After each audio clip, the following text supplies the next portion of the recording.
Assalamualaikum anak-anak yang hebat, bagaimana kabarnya hari ini? Semoga anak-anakku dalam keadaan sehat dan selalu semangat untuk belajar. Berjumpa lagi dengan Ibu di video pembelajaran kita kali ini. Salam sehat dan salam sejahtera buat kita semua.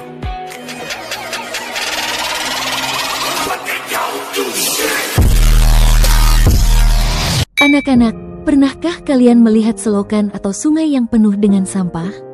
Bagaimana warna airnya? Bagaimana baunya? Jadi, di video kali ini kita akan melanjutkan materi bab 6 dan akan mempelajari tentang pencemaran lingkungan bagian pertama, yaitu pencemaran air. Tujuan pembelajaran yang harus anak-anakku capai setelah materi ini adalah dapat menjelaskan macam-macam pencemaran lingkungan dan menganalisis dampaknya terhadap ekosistem. Ibu harap anak-anakku menyimak video pembelajaran ini sampai selesai. Manusia mempunyai keinginan untuk meningkatkan kesejahteraan hidup, diantaranya dengan mendirikan pabrik-pabrik yang dapat mengolah hasil alam menjadi bahan pangan dan sandang.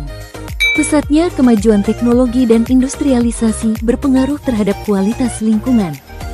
Munculnya pabrik-pabrik yang menghasilkan asap dan limbah buangan dapat mengakibatkan pencemaran lingkungan. Terjadinya perubahan lingkungan akan memengaruhi keberadaan atau kelangsungan makhluk hidup yang ada di dalamnya.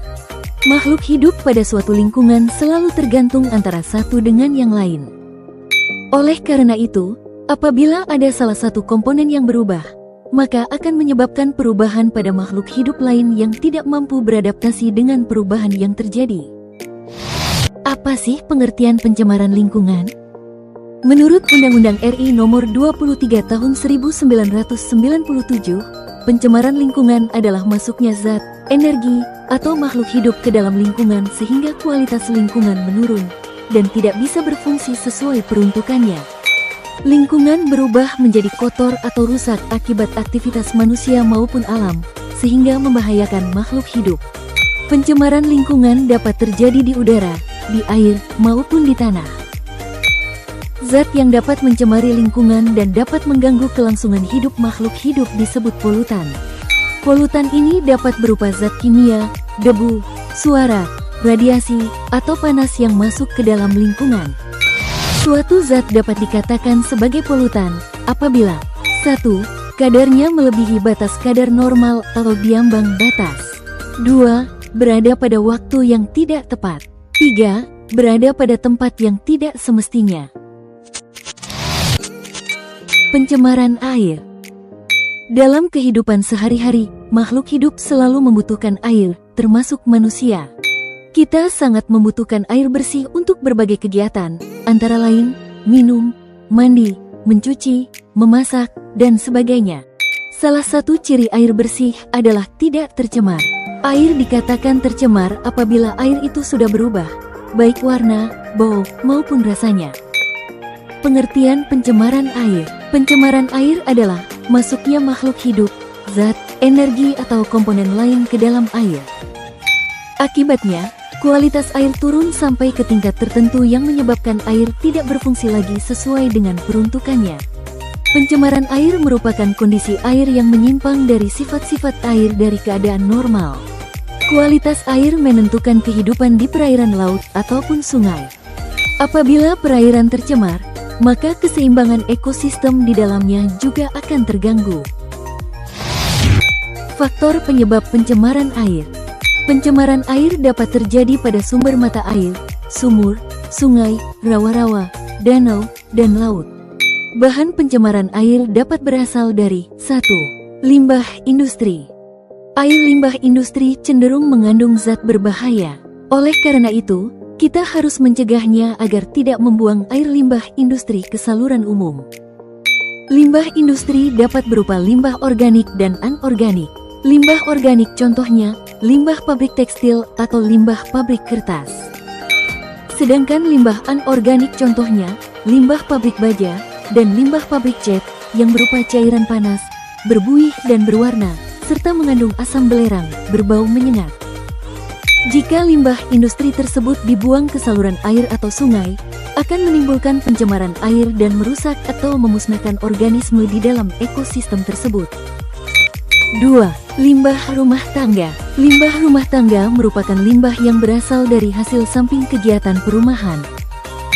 Seperti limbah rumah tangga, pasar, perkantoran, rumah penginapan, hotel, rumah makan, dan puing-puing bahan bangunan serta besi-besi tua bekas mesin-mesin atau kendaraan. Limbah rumah tangga dapat berasal dari A. Bahan organik. Limbah organik adalah limbah seperti kulit buah sayuran, sisa makanan, kertas, kayu, daun dan berbagai bahan yang dapat diuraikan oleh mikroorganisme. B. Bahan anorganik. Limbah yang berasal dari bahan anorganik antara lain besi, aluminium, plastik, kaca, kaleng bekas cat, dan minyak wangi. C. Bahan berbahaya dan beracun. Faktor yang ketiga adalah limbah pertanian. Air limbah pertanian sebenarnya tidak menimbulkan dampak negatif pada lingkungan. Namun dengan digunakannya fertilizer sebagai pestisida yang kadang-kadang dilakukan secara berlebihan, sering menimbulkan dampak negatif pada keseimbangan ekosistem air. Bagaimanakah dampak pencemaran air terhadap lingkungan? Air limbah yang tidak dikelola dengan baik akan menimbulkan dampak yang tidak menguntungkan bagi lingkungan. Ada beberapa dampak yang ditimbulkan oleh pencemaran air, yaitu 1.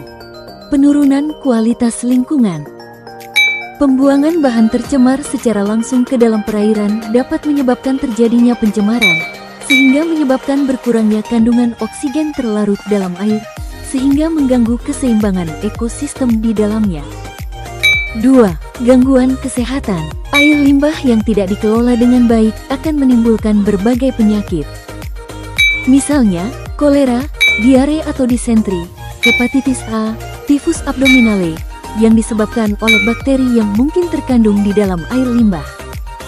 3. Terjadi pemekatan hayati, yaitu proses peningkatan konsentrasi bahan pencemar beracun, seperti merkuri atau DDT, di dalam tubuh makhluk hidup.